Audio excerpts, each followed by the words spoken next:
이번 시간에는 끝말 맨 마지막 부분이라는 의미죠. 한자어를 쉽게 분석할 수 있는 방법을 설명해 보도록 하겠습니다. 끝말입니다. 5급에 해당하는 한자입니다. 선비사자가 보이죠? 윗부분에 선비사자가 보입니다. 아랫부분에 나무목이 보입니까? 나무목. 선비사, 나무목. 합체되어 있죠. 그래서 분리해보면 선비가 나무를 맞으면 끝장이라는 거죠. 갈 때까지 갔다는 얘기입니다. 과거의 선비는 하인들을 이용해서 농사를 짓거나 땔감을 마련하지 정상적인 선비는 노동을 하지 않았죠. 공자왈, 맹자왈, 책만 갖고 씨름하는 시대였습니다. 다시 말해서 선비가 나무를 만지게 되면 그 집 가세는 끝이다. 끝말. 이렇게 외워도 되고요. 또 하나는 나무목입니다. 나무목.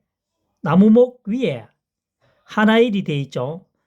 나무 위에 하나가 긴 것을 따라가면 이 얘기입니다. 나무 줄기고 나무 가지인데 긴 것을 쭉 하나인데 길게 쭉 따라가면 무슨 어디가 나옵니까? 나무 끝지점이 도달하게 되겠죠. 그래서 끝말입니다. 끝말은 두 가지로 뭡니까? 학습할 수 있겠죠. 선비가 나무를 만지게 되면 나무를 하게 된다면은 그 집 가문은 끝이다. 끝말이 되겠고, 또 하나는 나무 위에 긴 가지라고 합시다. 긴 가지가 있는데 이것을 쭉 따라가면 어떻게 된다? 이 끝지점이 나온다는 거죠. 당연한 거 아닙니까? 출발점은 여기고요. 나무 줄기에서 가지를 쭉 따라가면은 이게 끝지점이 나온다는 거죠. 끝말 하면 되겠습니다. 이 끝말 한자를 기억하게 되면 여기에 관련되는 한자가 파생되어지는 한자는 학습하기가 굉장히 쉬워집니다. 그럼 직접 확인해 보는 시간을 갖도록 해보겠습니다. 없앨 말입니다. 없애다. 없앤다는 거죠. 제거해버린다는 얘기입니다. 1급에 해당하는 한자군요. 자, 요것은 뭡니까? 손수변입니다. 변이라고 하는 것은 좌측에 사용되는 부수죠. 그러면 우측에 사용하는 부수는 뭘까요? 방이라고 합니다. 방. 외우는 방법은 변방이라고 외우면 됩니다. 변방이라고 하는 것은 나라와 나라 사이의 경계선을 변방이라고 하죠. 지금 우리나라 같은 경우에는 뭡니까? GOP, 38선 뭐 이런 데 되겠죠. 해당이 되겠죠. 그 부분을 변방이라고 합니다.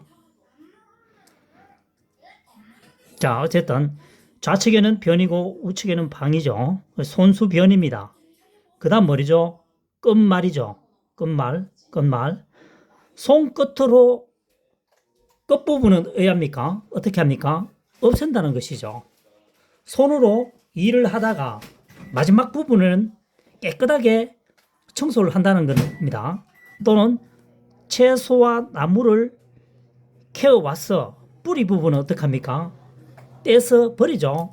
끝부분은 없앤다는 얘기입니다. 손으로 뿌리 부분 끝은 없앤다, 버린다. 없앨 말, 제거할 말이 되겠습니다. 그 다음 물거품 말입니다. 8획이죠. 8획이 아니고 8획이지만 1급에 해당하는 한자입니다. 물거품 말은 1급에 해당하는 한자입니다. 물수도 마찬가지로 부수가 좌측에 붙었으니까 물수변이죠. 물수라고 하면은 어떻게 됩니까? 정자가 이렇게 사용해야 되겠죠. 변과 방으로 사용될 때는 부수가 약간 변형이 된다. 이렇게 아시면 되겠습니다. 물거품 말은 어떻게 됩니까? 이 동그라미 부분이 바다라고 가정했을 때 그러면 이쪽 반대편은 뭡니까? 육지겠죠. 육지와 바다가 맞닿는 부분에 밀물과 설물이 지나갈 때 보면은 어떻게 됩니까? 밀물이 탁 쳤다 설물이 나가면서 물거품이 발생하게 되죠. 물의 끝은 뭐죠? 물거품이 발생한다 해서 물거품 말이 되겠습니다. 1급에 해당하는 한자어입니다. 자, 그 다음 눈목자입니다. 눈목자. 이 한자어는 이 사람의 눈의 모습을 그린 건데 눈이 이렇게 생겼죠. 요 눈 뭡니까? 눈알 가로된 부분을 세로로 세우면 이렇게 되죠. 그러면 파자 분석에 의해서 한번 이 글자를 설명해 보도록 하겠습니다. 덮을멱입니다. 덮을멱이죠. 덮을멱. 안쪽에 뭐가 있습니까? 석삼이 있습니다. 석삼. 1, 2, 3 할 때 숫자가 3이죠. 우리가 삼삼하다라고 할 때는 불명확할 때 아리송한 경우에 뭡니까? 삼삼하다라고 합니다. 자, 삼삼하게 덮여 있습니다. 확실하지 않다는 얘기죠. 그랬을 경우에 우리는 어떻게 합니까? 눈으로 직접 확인하게 되는 거죠. 그래서 눈목입니다. 한자사랑의 2023년형 풀이 방법입니다. 다시 한번 더 설명해 보겠습니다. 덮여 있는 물체, 뭔지는 모르겠지만 삼삼하다. 알 것 같기도 하고 아닌 것 같기도 하다. 다시 말해서 불명확하다는 거죠. 불명확할 경우에는 우리가 직접 눈으로 확인하겠죠. 그래서 눈목이 되겠습니다.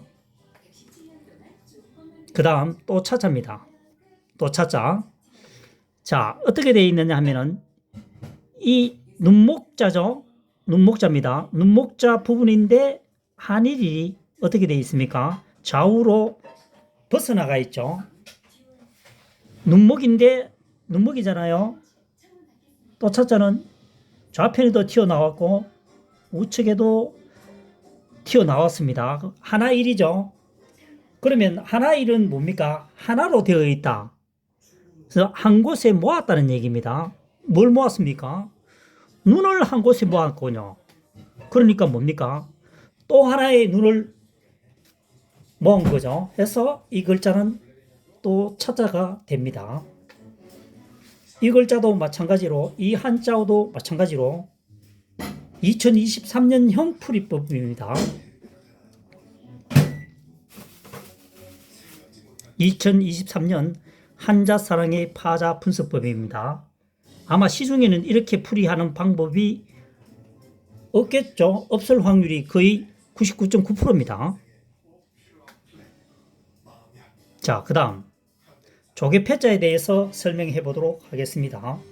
조개패자는 어떻게 되어 있습니까? 눈목이죠. 그 다음 8팔입니다. 8팔. 8팔인데 이것이 나누다라는 뜻을 갖고 있습니다. 하나를 가지고 쪼개어 나누면 어떻게 됩니까? 이렇게 되겠죠. 그래서 숫자 8팔도 되지만 이렇게 나누다는 뜻도 갖고 있습니다. 분리하다. 분리되어 있잖아요. 그죠? 하나를 쪼개어서 분리시켰다, 나누었다. 나눌 팔도 됩니다. 여기서는 숫자 8개보다는 나누다라고 풀이하면 이 글자는 쉽게 해결할 수가 있습니다.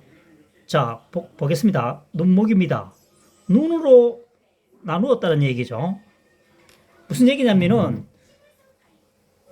눈으로 우리가 직접 보고 세밀하게 분석해서 보면은 뭡니까? 돈이 보인다는 거죠. 조개는 우리가 알고 있는 조개일 수도 있지만 화폐를 의미하기도 하고 실질적으로 과거에는 조개를 화폐로 이용하기도 했습니다. 여기서는 화폐가 돈을 의미하죠. 그래서 눈으로 세밀하게 나누어 보면 그냥 슬쩍 보는 것이 아니고 그 내용을 그 어떤 물체의 그 상황을 세밀하게 분석해 본다는 거죠. 그렇게 되면 뭐죠? 돈이 보인다는 거죠. 그래서 조개패, 돈패가 되겠습니다. 그 다음 가출 구자입니다. 요것은 한번 지금 이 강의를 듣고 계신 분들이 한번 시간 내어 읽어보시죠. 자세히 설명이 되어 있습니다.